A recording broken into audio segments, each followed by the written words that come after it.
Hi, Robert here, and today I'm making my first YouTube video. I have watched a lot over the years on tutorials on how to fix my car, so I wanted to contribute back a little bit. And also, I'm up for a challenge, so this will be fun.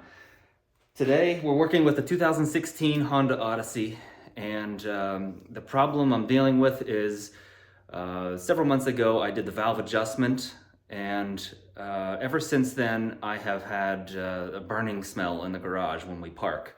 This is the smell of burning oil because the gaskets and the valve covers have been leaking.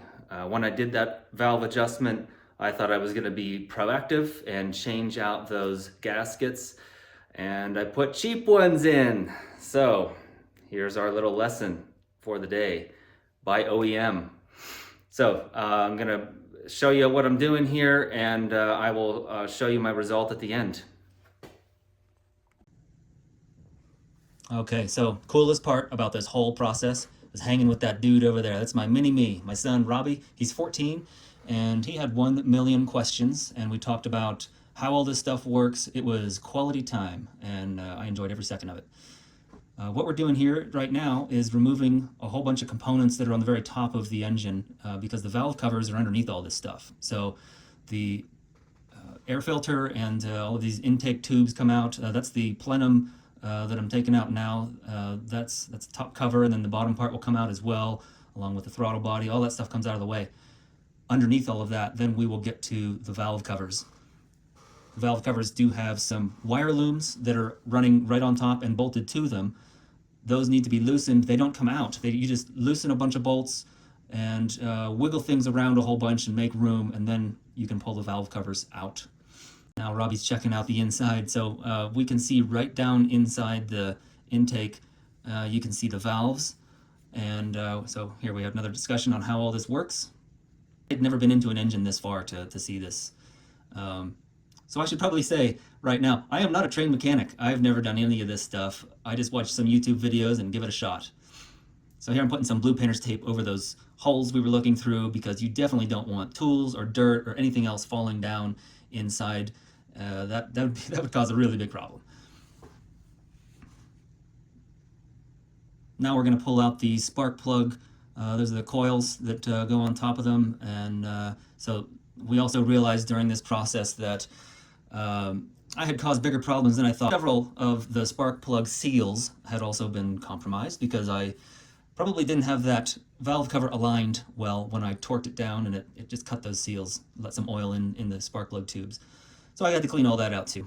The bigger problem here though is the valve cover gaskets, and so there's a gasket that runs all the way around the edges, and then there are through bolts that go through the cover and hold the cover to the head. Those little grommets were also leaking across the top of the grommets. So another thing I realized is I never put any Honda Bond or RTV sealant on the corners. This is a notched valve cover, and where those notches are right there on that red arrow, you can see a little bit of gray RTV sealant. That's what I'm talking about. I did not put that in the first time. I saw it there, but I thought, I'm just gonna put this on and tighten it all down and it'll be good enough. Wrong. You need that. So I definitely got a tube of that. I got the Permatex brand, not the Honda brand. It's a little cheaper and faster to grab. I just got it at my O'Reilly store right around the corner. So put that stuff on there, and then put your cover on, tighten it all down, and then you're good to go. Reassembly is tricky too.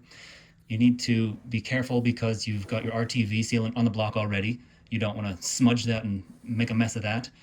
The gasket also, it stays inside that, the valve cover pretty well, but if you're bumping into things, it could knock it loose. You got to flip it over, push it back in.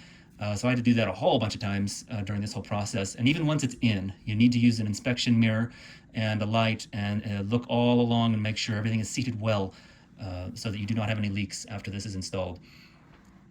Once you have it sitting in place, you can tighten the bolts, and then you're ready to roll.